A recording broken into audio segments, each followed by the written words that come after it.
एक छोटे से गांव का नाम श्यामपुर था, जहां एक साधारण परिवार का व्यक्ति मोहन रहता था। मोहन बहुत ही ईमानदार और मेहनती किसान था, लेकिन पिछले कुछ वर्षों से उसके जीवन में कुछ भी ठीक नहीं चल रहा था। खेती में लगातार नुकसान, पारिवारिक समस्याएं और आर्थिक तंगी ने उसे पूरी तरह से निराश कर दिया था।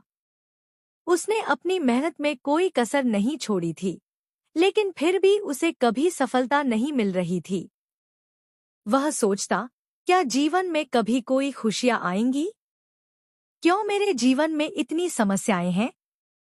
इसी तरह के विचारों में डूबे हुए एक दिन मोहन को पता चला कि गांव के पास एक सद्गुरु का आगमन हुआ है, जो सत्संग कर रहे हैं और अपनी दिव्य शिक्षाओं से लोगों का जीवन बदल रहे हैं। गांव में चर्चा थी कि सद्गुरु के सत्संग में जाने से मानसिक शांति मिलती है और जीवन के कठिन सवालों के उत्तर मिल जाते हैं। मोहन ने पहले कभी सत्संग में हिस्सा नहीं लिया था, लेकिन इस बार उसने सोचा, शायद सद्गुरु के पास मेरे जीवन की समस्याओं का हल हो। वह अपने काम छोड़कर अगले ही दिन सत्संग में शामिल होने का निश्चय कर लेता है। सत्संग में पहुंचकर मोहन ने देखा कि वहां सैकड़ों लोग एकत्रित थे।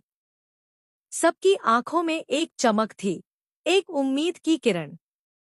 वहां बैठे सभी लोग सद्गुरु के आने की प्रतीक्षा कर रहे थे। कुछ ही क्षणों में सद्गुरु मंच पर आए। उनकी आंखों में एक गहरी शांति और चेहरे पर एक अलौकिक मुस्कान थी।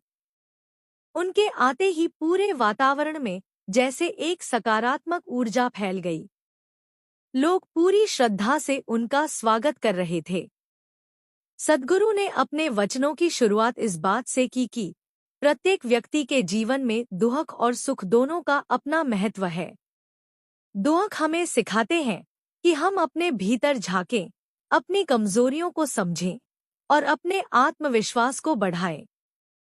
हमारे जीवन की हर घटना हमें कुछ सिखाने आती है।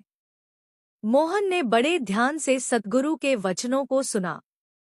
सद्गुरु ने कहा, हम अपने जीवन की समस्याओं को अक्सर बाहर के कारणों पर थोपते हैं, लेकिन वास्तविकता यह है कि समस्याओं का हल हमारे भीतर है।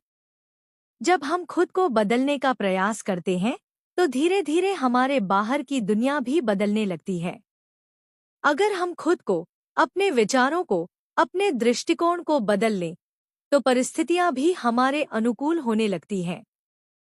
सद्गुरु के वचनों ने मोहन के हृदय में गहरी छाप छोड़ी। उसे महसूस हुआ कि अब